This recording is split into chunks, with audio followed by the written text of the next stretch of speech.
Morning છોકરાઓ, મજામાં? જો હવે ગયા લેક્ચરમાં આપણે સ્વાધ્યાય 3.1 ના દાખલા પૂરા કર્યા હતા. હવે ત્રિકોણમિતિય વિધેયોનું સમજૂતી લેવાની છે, જે આપણે શરૂઆતમાં તમે 10મા ધોરણમાં ત્રિકોણમિતિય વિધેયો જે શીખી ગયા છે એના વિશે આપણે થોડો અભ્યાસ કરીશું, બરાબર? ને પછી ડિટેલમાં બીજી સમજૂતી આપણે 11માની લઈશું. આ ખૂબ જ અતિ મહત્વનું ચેપ્ટર છે. 2, 3, 4, 5 જેટલી વખત તમારે આને વિડીયો જોવા એટલી વખત જોઈ ને એકદમ સૂત્ર એના કમ્પ્લીટ કરવાના. જો આના સૂત્ર આવડશે તો આને અનુલક્ષીને ઘણું બધું તમને આવડશે. આ એક ખૂબ જ ઇમ્પોર્ટન્ટ ચેપ્ટર છે 12મા માટે બી, અને આગળ તમે અભ્યાસ કરો એના માટે બી આ ખૂબ જ અગત્યના સૂત્ર સમજીને કરવાના છે, બરાબર? ચલો તો સ્ટાર્ટ કરીએ આપણે. તો ત્રિકોણમિતિય ગુણોત્તર તમે શીખી જ ગયા છે. એ અત્યાર સુધી આપણે શેના અનુલક્ષીને કરતા હતા? કાટકોણ ત્રિકોણ ABC ને અનુલક્ષીને. ધારો કે અહીંયા આપણે લીધો છે કાટકોણ ત્રિકોણ ABC છે, જ્યાં એટલે અહીંયા લખું છું કાટકોણ ત્રિકોણ ABC માં ખૂણો B બરાબર 90 છે તથા ખૂણો C કેવું છે? થીટા છે. થીટા એટલે કોઈ આપણે લઈ લઈએ, અને ખૂણો B બરાબર શું થશે? A બરાબર શું થશે? 90 માઈનસ થીટા. બરાબર? ખૂણા A નું માપ શું થશે? 90 માઈનસ થીટા. જ્યાં આપણે AC એ કર્ણ છે, BC બરાબર થીટાની પાસેની બાજુ, બરાબર, અને AB એ થીટાની સામેની બાજુ છે, બરાબર? બધાના માપ આપણે લીધા છે. કર્ણનું માપ શું લીધું છે? R. આનું માપ શું લીધું છે? પાસેની બાજુનું માપ x અને y. આ રીતે ત્રિકોણમિતિય વિધેયો કયા કયા હતા? પહેલું તો આપણે આ બધાને આવડે છે sin થીટા બરાબર સાબા છેદમાં કર્ણ બરાબર x upon r. બીજું cos થીટા બરાબર પાબા છેદમાં કર્ણ y છેદમાં r. પછી tan થીટા સાબા છેદમાં પાબા બરાબર y upon x. એના ઉપરથી cot થીટા પાસેની બાજુ છેદમાં કર્ણ સામેની બાજુ x upon y. એ રીતે cosec થીટા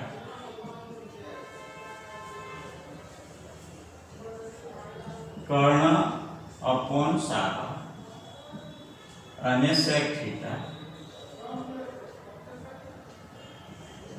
આ બધાને આવડે છે કર્ણ છેદમાં પાબા, બરાબર? તો આના ઉપરથી કેટલાક આપણે સૂત્ર લખી નાખીએ, બરાબર? જુઓ, સૌથી પહેલા આ સૂત્ર તમે જનરલી મોડે કરેલા છે બધાએ, બરાબર? હવે આપણે આના અનુલક્ષીને બીજા જે તમારા ઉપયોગી સૂત્ર છે તે યાદ કરીશું. અહીંયા જુઓ, sin થીટા બરાબર શું છે? પાસેની બાજુ છેદમાં કર્ણ, અને cosec થીટા બરાબર શું છે? કર્ણ છેદમાં સાબા. એટલે વિરોધી વ્યસ્ત ગુણોત્તર. કયા? વ્યસ્ત ગુણોત્તર. તો આપણે આવું લખતા હતા sin theta into cosec theta is equals to શું થાય? 1 થાય ને sin થીટા એટલે સાબા છેદમાં કર્ણ cosec થીટા એટલે કર્ણ છેદમાં સાબા એટલે આ 1 નું સૂત્ર થયું બરાબર એવી જ રીતે cosec થીટા લખવું હોય મારે તો 1 sin થીટા અને sin થીટા લખવું હોય તો 1 cosec થીટા બરાબર એવી જ રીતે બીજો વ્યસ્ત ગુણોત્તર cos અને sec cos theta into sec theta is equals to 1 તો sec theta બરાબર શું થશે 1 upon cos theta cos theta બરાબર શું થશે 1 upon sec theta એવી જ રીતે ત્રીજું આ પહેલો વ્યસ્ત વિધેયના ગુણ ત્રીજા ના કયા આવશે tan અને cot તો tan theta into cot theta is equals to 1 cot theta is equals to 1 upon tan theta બરાબર tan theta is equals to 1 upon cot theta આ થયા તમારા વ્યસ્ત વિધેયોના સૂત્ર હવે sin અને cos માં સૂત્ર જો છોકરાઓ બધા જ સૂત્ર મેઇન ગુણોત્તર કયો છે sin અને cos એના ઉપરથી જ તમને શું મળે છે sin અને cos ઉપરથી જ શું મળે છે તમને tan cot sec cosec તો tan theta બરાબર શું લખાશે sin theta upon cos theta બધાને આવડે જ છતાં પણ આ લખીને આપણે મોડે કરવાના છે ફરીથી cot theta is equals to cos theta upon sin theta sec theta બરાબર 1 upon cos theta cosec theta બરાબર 1 upon sin theta બરાબર આ સૂત્ર તમને બધાને આવડે જ છે હવે બીજું આપણે જોઈએ ત્રિકોણમિતીય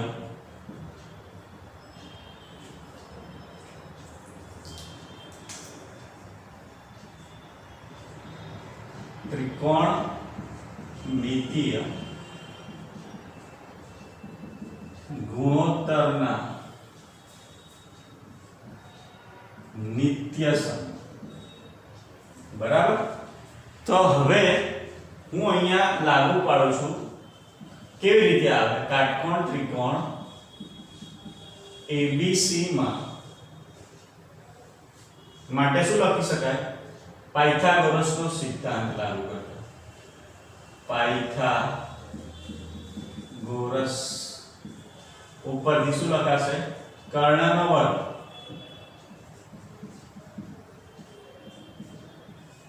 બરાબર પાસેની બાજુનો વર્ગ વત્તા સામેની બાજુનો વર્ગ એટલે અહીંયા આપણે સામેની બાજુ પાસેની બાજુ અને કર્ણ બધાની વેલ્યુ મૂકી દઈશું r² બરાબર x² પ્લસ y² બરાબર તો તમારું પહેલું નિત્યસમ લાવવા માટે આપણે શું કરીશું તો કે આ જે છે મેઇન સૂત્ર બરાબર r² વડે ભાગતા બરાબર તો r² upon r² is equals to x² upon r² plus y² upon r² બરાબર હું આને આમ લખી દઉં છું x upon r નો whole square plus y upon r નો whole square is equals to 1 પણ છોકરાઓ જો x upon r બરાબર શું લખી શકાય sin theta શું લખી શકાય એટલે sin square theta plus cos square theta is equals to 1. આ તમારું શું થયું? પ્રથમ નિત્ય સમ ત્રિકોણમિતિ. કયો? sin square theta plus cos square theta is equals to 1. કઈ રીતે આવે છે એ ખ્યાલ આવી ગયો છોકરાઓ? બરાબર. શેના ઉપરથી? તો આના ઉપરથી જ આવે છે. આને તમે લખો સામેની બાજુ છેદમાં અહીંયા cos સ્ક્વેર લખી નાખો. cos square theta plus sin square theta. બરાબર. તો સામેની પાસેની બાજુ છેદમાં કર્ણનો વર્ગ એટલે cos square theta y upon r એટલે sin square theta is equals to 1. આ તમારું શું થયું? પહેલું નિત્ય સમ. આના ઉપરથી તમે શું કરી શકો? બધા સૂત્ર બનાવી શકો. આના ઉપરથી જો 1 નું સૂત્ર કેટલા થયા? 1 2 3 અને ચોથું 1 માટે. બરાબર. આના ઉપરથી આવું લખી શકાય sin સ્ક્વેર થીટા બરાબર 1 minus cos square theta. cos square theta બરાબર 1 માઈનસ sin સ્ક્વેર થીટા. બરાબર. હવે આ નિત્ય સમને તમે sin વડે કે cos વડે ભાગી શકો. પ્રથમ નિત્ય સમને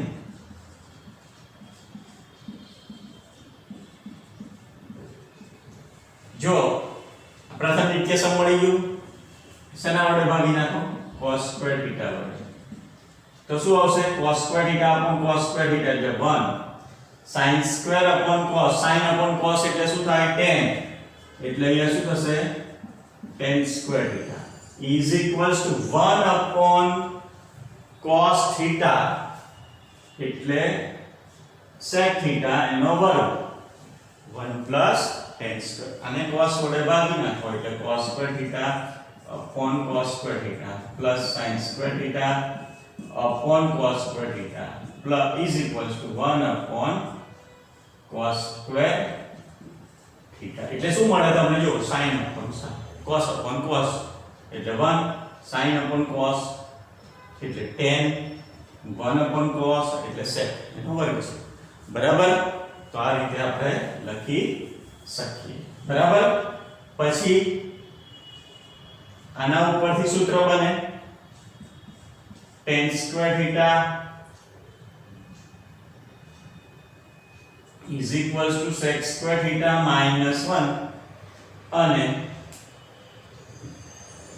sec square theta minus tan square theta is equals to 1.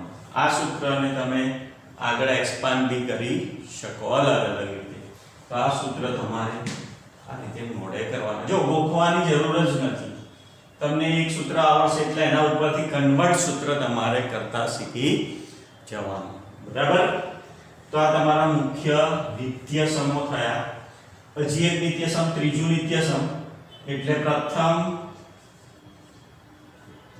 નિત્ય સમને શેના વડે ભાગો? sin સ્ક્વેર થીટા વડે. એટલે અહીંયા શું આવશે? cos square upon sin square એટલે cot square. cos upon sin એટલે શું છે આપણી પાસે? cot. એટલે અહીંયા શું લખીશું આપણે? 1 plus cot square theta is equals to 1 upon sin એટલે cosec સ્ક્વેર થીટા. બરાબર. આના ઉપરથી cot square theta is equals to cosec square theta minus 1. ખબર પડે છે છોકરાઓ? સિમ્પલ શું કરવાનું છે? કન્વર્ટ સૂત્ર કરવાનું છે. બરાબર. બીજું શું આવશે? cosec square theta minus cot square theta is equals to 1 નું સૂત્ર. 1 ના સૂત્ર કેટલા થઈ ગયા? જો આ 1 2 3 4 5 અને 6. 1 ની જગ્યાએ તમારે જે જરૂરિયાત હોય એ પ્રમાણે આ મૂકી શકો. બરાબર. બીજું શું યાદ રાખવાનું છે છોકરાઓ? જો બીજું શું યાદ રાખવાનું છે તમારે? તે આપણે બીજા સૂત્ર આગળના એમાં લખીએ છીએ બરાબર. તો આ લખી નાખો ફટાફટ, પછી આગળ જોઈએ.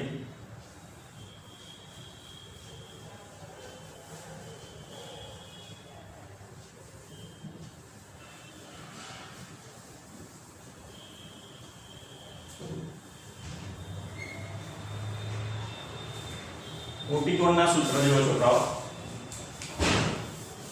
કોટિકોણના સૂત્ર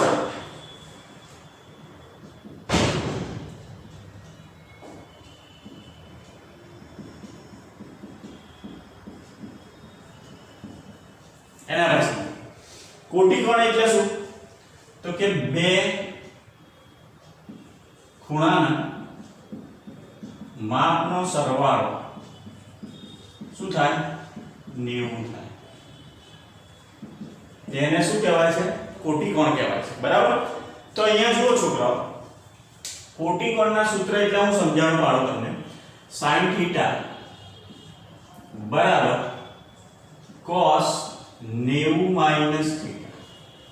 શું હશે? sin થીટા બરાબર શું થશે? cos 90 minus theta. હવે સમજી લો, ધારો કે આપણે આ લખીએ છીએ sin થીટા બરાબર શું લખીએ? સાબા છેદમાં કર્ણ. cos થીટા બરાબર પાબા છેદમાં કર્ણ. બરાબર. આ થીટા એટલે a અને c માંથી કોઈ પણ લઈ શકો. આની જગ્યાએ હું લખું sin c બરાબર શું છે? અહીંયા જો c બરાબર શું છે? થીટા, અને a બરાબર શું છે? 90 માઈનસ થીટા છે બરાબર. એટલે હું એવું લખી શકું sin c બરાબર શું થશે? સામેની બાજુ એટલે કે AB છેદમાં કર્ણ AC. AB નું માપ શું છે? તો કે y. AC નું માપ આ. એવી જ રીતે હું cos A લખું. cos A એટલે cos A ની પાસેની બાજુ કઈ થઈ? આ થઈ. એટલે શું થાય? AB upon AC. કર્ણ બરાબર શું થશે? y upon r. એટલે બંનેનું માપ કેવું થયું? સરખું થયું. જો કેવી રીતે આવે છે. એટલે અહીંયા sin c, c બરાબર શું લીધું? થીટા. અને અહીંયા a બરાબર શું લીધું? 90 માઈનસ થીટા. એટલે sin થીટા બરાબર cos 90 માઈનસ થીટા.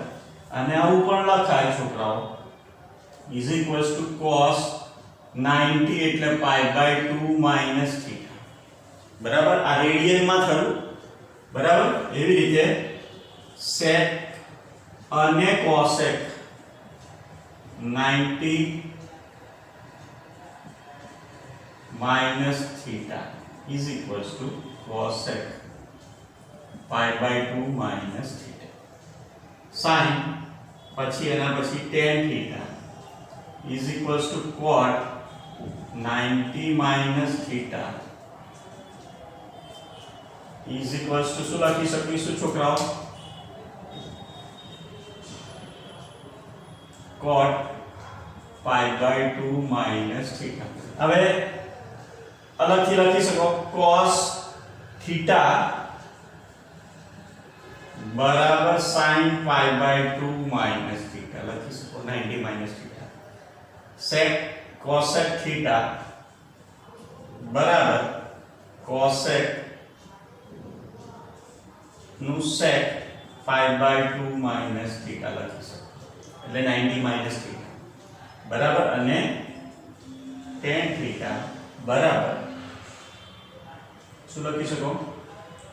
cot આ tan તો લખ્યું cot theta બરાબર tan pi by 2 minus theta.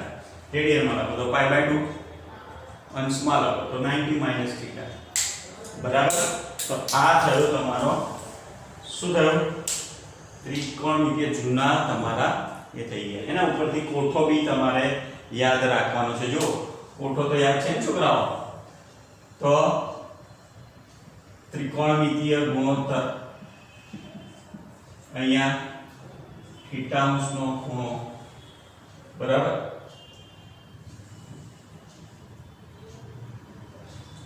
θ અંશ અથવા પાઈ/2 ત્રિકોણમિતીય ગુણોત્તર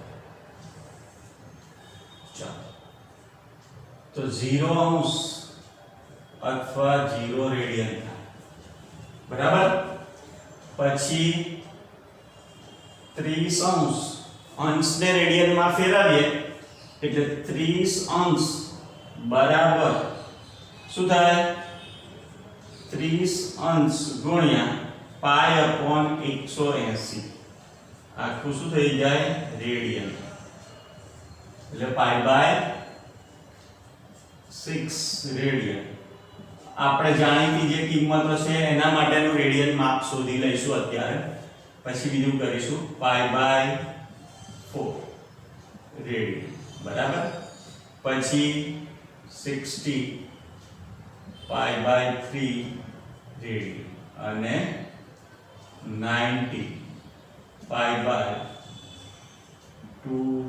રેડિયન બરાબર આ તમારા શેના માપો છે આપણે જે કોઠો આવી ગયો છે તે બરાબર ત્રિકોણમિતીય ગુણોત્તર કયા કયા લેવાના તો 6 લેવાના એક તો પહેલું sin θ બીજું cos θ ત્રીજું tan θ ચોથું cot θ પાંચમું sec tan θ cosec θ અને sec θ બરાબર જો તો આને આપણે 0 1 2 3 4 વડે ડિવાઈડ કરી નાખો બધાને આ બધાને આવડે જ છે બરાબર તો પહેલી કિંમત એનું શું લઈ લેવાનું છે તમારે વર્ગ એટલે પહેલું તમારે શું મૂકવું પડશે sin જ બરાબર એનું વર્ગમૂળ લઈ લીધું પહેલા 0 1 2 3 4 કયા લેવાના 0 30 45 60 અને 90 વચ્ચેના કોઈ ખૂણા લેવાના નહીં તો એના માટે શું લઈશું 0 1 2 3 4 બરાબર 0/4 એટલે શું થશે 0 બરાબર 0/4 એટલે અહીંયા શું થશે 0 આ પહેલી બધી કિંમતો મળી જાય પછી બધાની કિંમતો તમને મળી જાય સમજો જો 0/4 એટલે 0/4 એટલે શું થશે 0 એનું વર્ગમૂળ 0 એટલે sin 0 નું મૂલ્ય શું થયું 0 અથવા sin 0 રેડિયન નું મૂલ્ય 0 થયું પછી 1/4 એનું વર્ગમૂળ 1/2 આનો મતલબ sin 30 અથવા sin π/6 નું મૂલ્ય 1/2 થયું બરાબર sin 30 અથવા sin π/6 નું મૂલ્ય કેટલું થયું 1/2 એવી રીતે આનું શું થાય 1/2 થાય પણ એનું વર્ગમૂળ 1/1 નું વર્ગમૂળ 1 આનું વર્ગમૂળ 2 નું વર્ગમૂળ √2 એટલે કે sin 45 ની કિંમત 1/√2 થાય અથવા sin π/4 ની કિંમત શું થાય 1/√2 sin 60 એટલે શું થશે √3 4 નું વર્ગમૂળ 2 √3/2 અને 1/1 એટલે 1 નું વર્ગમૂળ 1 એટલે sin 0 નું મૂલ્ય 0 sin 90 π/2 નું મૂલ્ય 1 બરાબર હવે આપણે આ સૂત્ર જોયું ને છોકરાઓ 90 - θ બરાબર એટલે θ બરાબર શું લેવાનું 0 એટલે cos 90 - sin θ sin 0 બરાબર જુઓ sin 0 બરાબર cos 90 - θ એટલે cos અહીંયા શું લખાશે 90 - 0 એટલે cos 90 ની વેલ્યુ થાય બરાબર એટલે આની sin 0 ની વેલ્યુ કેટલી છે 0 તો આ જે થઈ એ શેની વેલ્યુ થશે cos 90 બરાબર cos 90 બરાબર sin 0 cos 90 બરાબર sin 0 એવી જ રીતે cos 30 બરાબર sin 60 sin 60 નું મૂલ્ય ક્યાં લખવાનું છોકરાઓ આમ તો તમે શું કરો છો ઉલટું લખી નાખો છો અહીંયા 1 અહીંયા √3/2 અહીંયા 1/2 1/√2 અને અહીંયા 1/2 લખી નાખીએ છીએ આપણે લખી નાખો છો ને બરાબર તો હવે આ કેવી રીતે આવે છે તો sin 0 બરાબર cos 90 બરાબર sin 0 બરાબર cos 90 એવી રીતે બધામાં કન્વર્ટ સૂત્ર લખી નાખો અહીંયા જો આ શું થાય tan એટલે sin θ cos θ બરાબર એટલે sin 0 cos 0 એટલે tan 0 એટલે 0/1 એટલે 0 આ બે વચ્ચેનો ભાગાકાર કરો 1/√2/√3/√2 3/√2 1/2/√3/2 એટલે આવડી જશે અહીંયા શું આવશે √1/√3 અહીંયા શું આવશે આ બેનો ભાગાકાર 1 અહીંયા શું આવશે √3 ને અહીંયા 1/0 તો અવ્યાખ્યાયિત અથવા ડેશ કરીએ છીએ આપણે બરાબર કોટનું ઉલટું લખી નાખો એ જ રીતે ના લખવું હોય તો કોટ એટલે શું થાય cos sin એની વેલ્યુ મૂકી દો એની એક થઈ જશે 1 અહીંયા 1 આવશે અહીંયા 1/√3 ને અહીંયા 0 cosec નું મૂલ્ય 0 આવશે નહીં cosec એટલે શું થાય 1/sin એટલે આનું મૂલ્ય 0 થાય તો આ વ્યાખ્યાયિત થાય એટલે 1/0 કરો તમે 1/0 બરાબર તો તમને આ મળે હવે અહીંયા શું છે sin cosec અને આ બે વ્યસ્ત વિધેયો છે તો cosec નું મૂલ્ય આના કરતા કેવું હશે વ્યસ્ત તો 1/2 નો વ્યસ્ત શું થાય √2 1/√2 નો વ્યસ્ત સોરી 1/2 નો વ્યસ્ત 2 આનો √2 આનો 2/√3 1 નો વ્યસ્ત 1 0 નો વ્યસ્ત અસ્તિત્વ ધરાવતો નથી એટલે અહીંયા અવ્યાખ્યાયિત એવી રીતે cosec એટલે 1/cos sec તો cos નું મૂલ્ય 1/1 1 નો વ્યસ્ત લખી દો આનું વ્યસ્ત 2/√3 આનું વ્યસ્ત √2 આનું વ્યસ્ત 1/√3 1/infinitive 1/0 બરાબર 1/0 એટલે ઇન્ફિનિટી તો આ કિંમતો પણ તમારે યાદ રાખવાની છે બરાબર અને પછી આગળ જોઈએ લખી નાખો ફટાફટ